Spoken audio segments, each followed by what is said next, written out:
آج بھارت میں کشمیری ہونا جرم بن چکا ہے، اور اگر آپ غلطی سے مسلمان بھی ہیں اور کشمیری بھی ہیں تو آپ دو جرائم کے مرتکب ہو چکے ہیں۔ بھارت میں کسی بھی کشمیری اور مسلمان کو ٹارگٹ کرنا بہت آسان ہے۔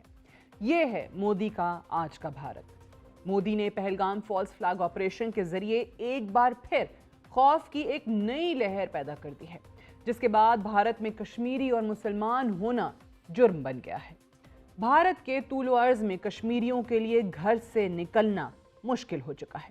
کشمیری طلباء کا گھروں اور یونیورسٹی ہاسٹل کے کمروں سے نکلنا اپنی جان جوکھوں میں ڈالنے کے برابر ہے۔ مغربی میڈیا سے بات کرتے ہوئے بہت سارے طلباء کا کہنا ہے کہ جب ہم اپنے کمرے سے باہر نکلتے ہیں تو ہمیں احساس ہوتا ہے کہ سب نگاہیں ہمیں دیکھ رہی ہیں۔ ہم پر شک کا اظہار کیا جا رہا ہے کہ ہم پہلگام میں ہونے والے حملے کے مجرم ہیں۔ کچھ طلباء کا کہنا ہے کہ ہم گزشتہ کئی دنوں سے اپنے کمروں سے نہیں نکلے۔ ہمیں خوف ہے کہ ہمیں نشانہ بنایا جائے گا۔ ہم اپنے گھروں کو بھی نہیں جا سکتے۔ ہمیں اپنے گھر واپسی پر بھی نشانہ بنایا جا سکتا ہے۔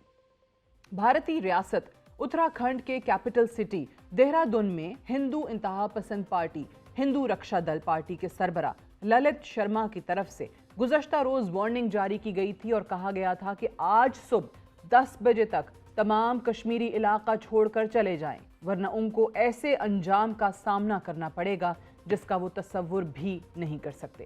ہم حکومت کا انتظار نہیں کر سکتے۔ کل ہمارے تمام ورکرز اپنے گھروں سے نکلیں گے اور کشمیریوں کو ڈھونڈیں گے اور ان کو سزا دیں گے۔ بھارت کے دیگر حصوں میں بھی کشمیری طلباء کو دھمکیاں موصول ہونا شروع ہو چکی ہیں۔ اس وقت بھارت بھر میں کشمیری طلباء اپنے قریبی جاننے والوں سے رابطہ کر رہے ہیں اور کوشش میں مصروف ہیں کہ کسی نہ کسی طرح گروپ کی صورت میں واپس اپنے کشمیر کا رخ کیا جائے، کیونکہ آج پورے بھارت میں سب سے محفوظ پناہ گاہ کشمیر ہے۔ الجزیرہ کی رپورٹ کو دیکھ کر اندازہ ہوتا ہے کہ کس طرح بھارت بھر میں کشمیری گھبرائے ہوئے ہیں، اور بہت سارے کشمیریوں کا کہنا ہے کہ ہر کچھ سال بعد خوف میں مبتلا ہو کر ہمیں واپسی کی راہ لینا پڑتی ہے۔ ہمیں اپنی پڑھائی چھوڑنی پڑتی ہے۔ ہمارے پاس واپسی کے سوا کوئی چارہ نہیں رہتا۔ ایسا نہیں ہے کہ کشمیری کشمیر میں محفوظ ہیں، لیکن کشمیری اپنے آپ کو بھارت کے دیگر حصوں کی نسبت کشمیر میں زیادہ محفوظ تصور کرتے ہیں۔ یہی وجہ ہے کہ کشمیری واپسی کا رخ کر رہے ہیں۔ پہلگام فالس فلیگ آپریشن کا الزام پاکستان پر لگا کر پس منظر میں مودی سرکار ایک نئی کارروائی کا آغاز بھی کر چکی ہے، جس کے تحت شک کی بنیاد پر کشمیریوں کی تذلیل کی جا رہی ہے۔ گزشتہ 4 دن سے بہت سارے خاندانوں کو تھانے میں بلا کر بٹھایا جاتا ہے اور تذلیل کے ایک نئے سلسلے کا آغاز ہو چکا ہے۔ بات یہاں تک نہیں رکتی۔ گزشتہ 48 گھنٹوں میں بھارتی سیکیورٹی فورسز کی طرف سے بہت سارے کشمیری شہریوں کے گھروں کو شک کی بنیاد پر دھماکہ خیز مواد سے اڑایا جا رہا ہے۔ بھارتی اور مغربی میڈیا کو بتایا جاتا ہے کہ ہمیں اس خاندان پر شک تھا، ہم نے ان کا گھر تباہ کر دیا ہے۔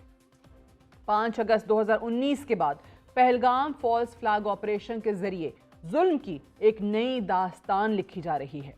ہم اسرائیل میں سنتے تھے کہ یہودی آبادکاروں کے لیے گھروں کو خالی کرا کر تباہ کیا جاتا ہے۔ آج کشمیر بھی فلسطین سے مختلف نہیں۔